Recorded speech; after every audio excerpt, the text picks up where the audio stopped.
vice-champion du monde 2021, Anton Tchernikov, représentant l'Ukraine. L'entrée du combattant ukrainien dans ce combat chez les moins de 80 kg, les poids moyens.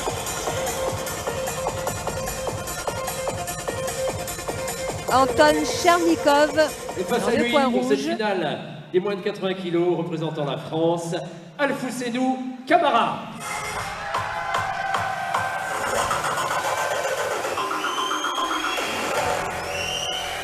Il avait remporté son titre de champion de France élite A, lui aussi à Boulogne. Il vient chercher ce soir son titre européen. Et oui, Alfousseynou Camara a été sacré champion de France 2022 ici même. Il est originaire du Havre, en Normandie. Il a seulement 22 ans. Et il s'entraîne dans le même club que Jérôme Le Banner. Est-ce que ça te parle, Brahim? Ah oui, une légende de la boxe, hein. Jérôme. Une légende de kickboxing. Ouais, effectivement, multiple champion. Donc, mondialement connu.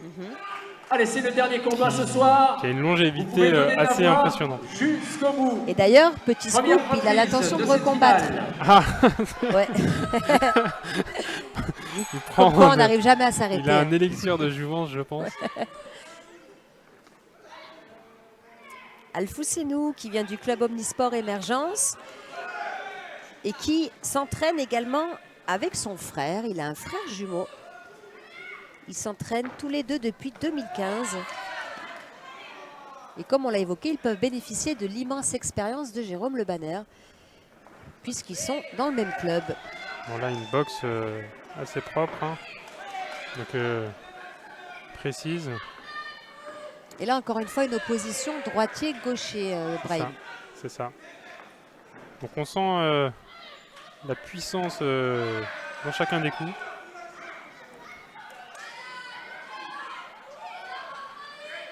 Avec une observation de chacun. Et oui, ça frappe, hein, comme on dit chez les moins de 80. Alors, je pense qu'on est dans le rapport poids, explosivité, puissance ou rapidité quand même assez intéressant puisque voilà, le poids de l'adversaire, le poids de chacun, pardon, permet d'avoir une opposition assez percutante et la plupart du temps assez puissante. Et on l'entend, nous, en bord de ring. Oui, on entend effectivement les impacts des frappes. Il y a quand même une précaution de part et d'autre pour ne pas se précipiter. Et puis Alfousseynou, il est jeune, hein. Il a encore... il est au tout début de sa carrière. Il avait créé la sensation lors de sa finale ici même face à Stéphane Fofou, le francilien. Et c'était un premier sacre pour lui à l'unanimité des juges. Il a deux fouettés coup sur coup par le boxeur français. Il avait combattu à l'envie, il avait combattu avec les triples lors de sa finale du championnat de France. Et là, ce soir, on découvre un Alfousseynou différent, c'est-à-dire plus posé, plus réfléchi. C'est vrai, c'est l'impression qu'il donne. Plus en maîtrise, peut-être. Plus en maîtrise, c'est ça. Mais je pense que, un peu comme on le disait, cette première reprise est peut-être piégeuse également, hein, c'est-à-dire que partir sur les chapeaux de roue ne permet pas de finir totalement en bonne condition. Donc il y a forcément le risque de la perdre, hein, donc il faut marquer ses points, mais il faut aussi en garder sous le pied pour pouvoir finir assez fort le match. De ces finales européennes et qui seront donc en replay. Et vous pourrez de nouveau les regarder tranquillement si vous le désirez grâce à la page Facebook ou bien la chaîne YouTube donc de la Fédération française de savate boxe française. Voilà, on reprend. Allez, on reprend, donc il reste deux reprises. Pour cette deuxième reprise, Anton Tchernikov face à Alfousseynou Camara.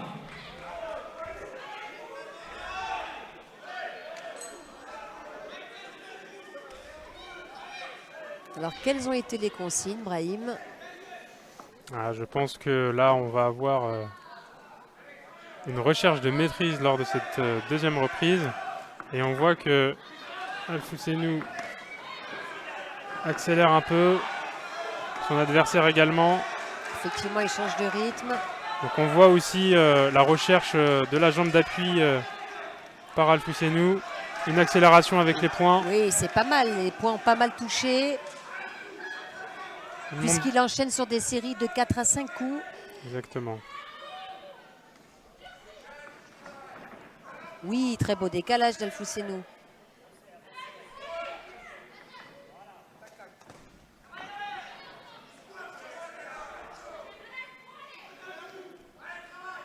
Donc là, il s'observe. Esquive presque remise. Très bien. Mais attention. Au tibia. Au tibia.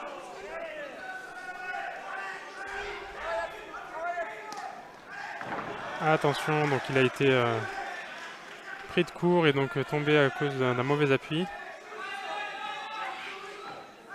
Mais voilà, on l'encourage très bien ça. Donc un beau, frontal, voilà, un très beau chassé frontal de la jambe arrière, donné dans le bon timing et avec précision.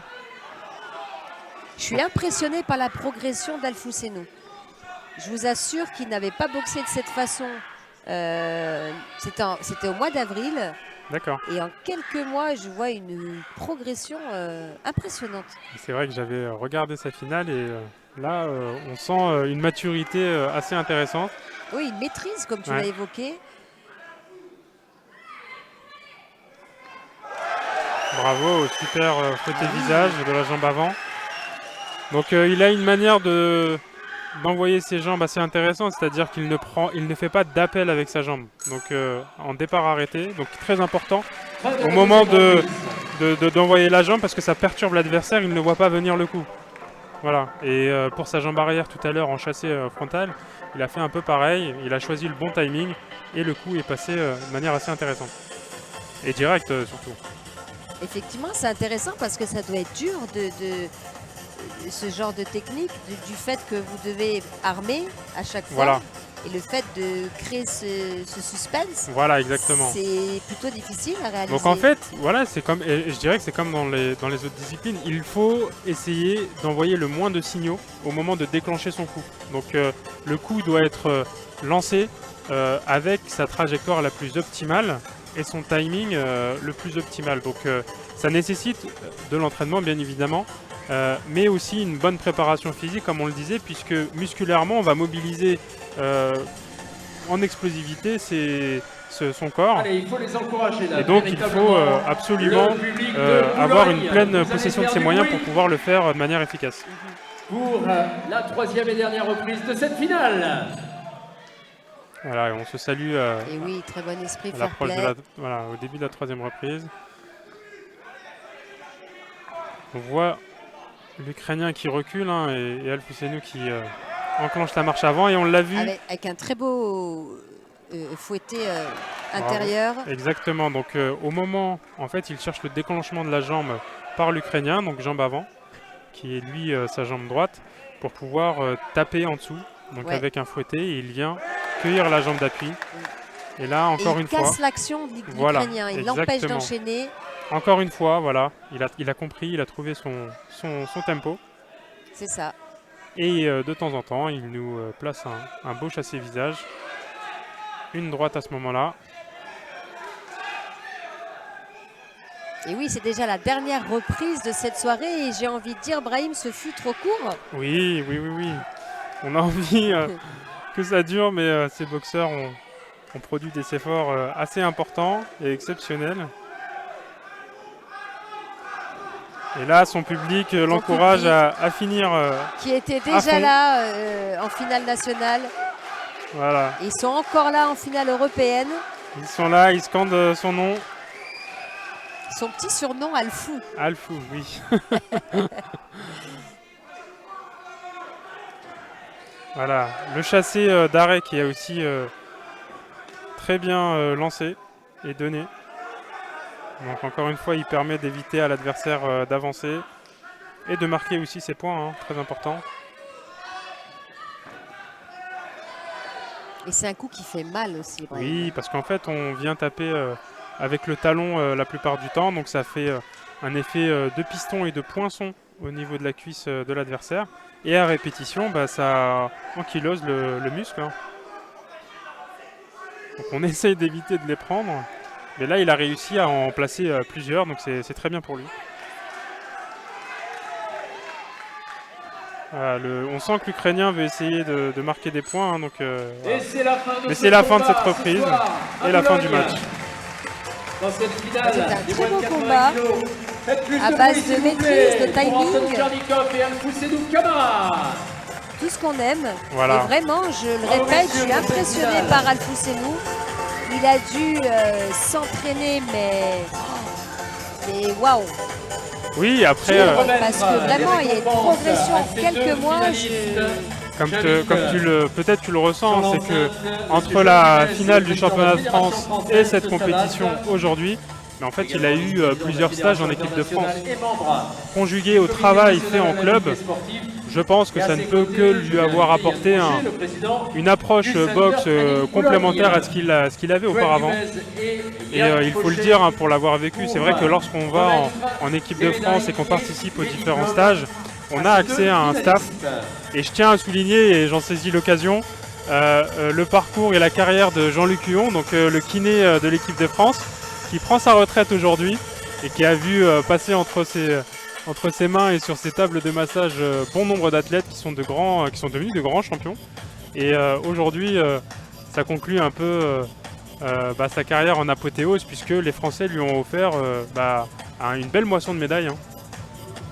Effectivement, là ce soir, je vais faire les comptes.